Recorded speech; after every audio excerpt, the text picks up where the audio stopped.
Hey guys, hello and welcome to Naveed for Speed. This car right here is the brand new Lamborghini Urus SE. It's the new electrified version of the Lamborghini Urus S. And today, for the very first time, it has been unveiled. It's been debuted here in the UK at Lamborghini Day.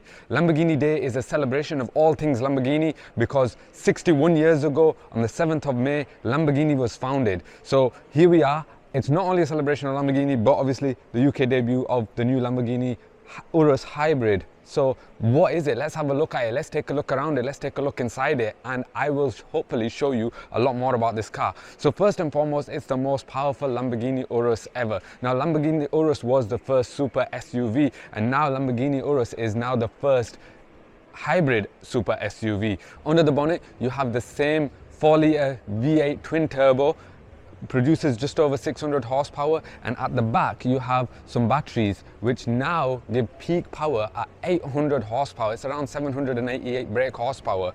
So there's been a lot of other changes. There's been some design changes, there's been changes to the suspension, but I'll start with the front because this is where some of the most noticeable changes are. When you start with here in this bonnet, now the bonnet is floating. You get this much more of a cleaner, sportier look, and there's no shut line as well, so it looks nice, and it looks a lot cleaner. You've also noticed these lights. These lights are a lot slimmer now, and you don't have the Y shape anymore. I know Lamborghini go a bit crazy for that Y shape. You don't have the Y shape anymore. You have this sort of tail flick, which is inspired by the tail of the Lamborghini Bull. As we move towards the side of the car, you can see the 23-inch alloy wheels, which the Lamborghini Urus was the first car to have 23-inch alloy wheels fitted as standard. And again, you have that Y shape in those alloy wheels. I know you might not be able to see it properly there, but I'll show you a bit of a closer shot. I'll put that in here at some point. As we move further towards the side of the car, you'll have noticed that the side of the car hasn't really changed so much. It's pretty much the same as the previous Lamborghini Urus. You get these big rear haunches and what Lamborghini Urus calls stance. It has a cool stance. But at the back, there's some more changes at the back. So as we move further towards the back, look at this cool sort of spoiler at the top. Again, one here, this has been lifted and raised a lot more, and it seems quite a bit bigger. You'll have noticed the number plate is a lot lower, so it sits a lot nicer, and you've got this sort of almost like a floating, not a light bar, but it's a bit of trim here, which has the hexagons in it. Now the hexagons, again, Lamborghini go crazy for hexagons, and you'll have noticed those from previous models like the Gallardo. So that's what that was inspired by. You'll have also noticed that the rear lights have the Y shape that, again, Lamborghini like to use so much.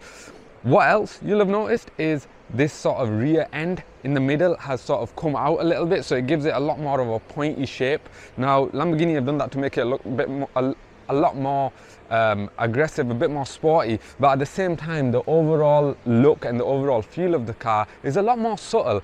I suppose it plays into that whole hybridized, electrified, calm, smooth driving style, and the car seems a bit more calm as well. But don't get me wrong, underneath it makes 800 horsepower at peak power and over 950 newton meters of torque. So the car can really get a move on. 0 to 60 miles per hour is, 0 to 62 miles per hour is in 3.4 seconds, which is faster, a lot faster than the Porsche Cayenne hybrid. It's faster than the Lamborghini Urus S, but it's 0.1 seconds slower than the Performante. Now the Performante has a lot less power than this car, but because it's lighter, it could get a move on. Now obviously this car is quite a heavy car because it's got those batteries in the back as well, so it weighs around 2.5 tons. But having that extra electric power, having that instant torque is definitely going to change the way this car drives, and it'll be exciting to see what it's like. But before I tell you a little bit more about that, let me show you the interior, because there's some changes on the interior as well.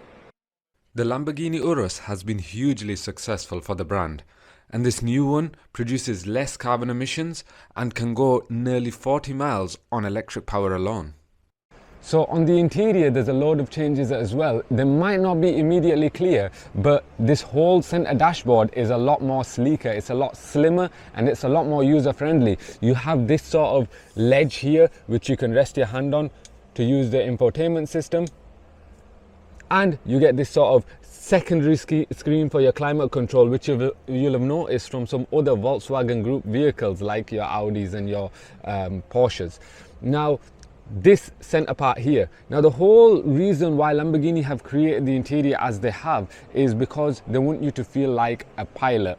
Now this is all part of this pilot interface. The seats are quite low. In fact, there's one of the lowest seats you can get in an SUV. And then you have the typical Lamborghini stop start button, which again makes you feel like a fighter pilot. But the drive select mode has changed as well. You get your normal Strada, Sport, Corsa and your different drive modes, and you also get your EV modes. So you can have this car in EV mode, you can have it in hybrid mode, you can have this car in charge mode, and then you can have it in full power mode. So that's changed quite a lot in the middle, but it's not fully changed, if you know what I mean. It's sort of just updated to this new hybrid era.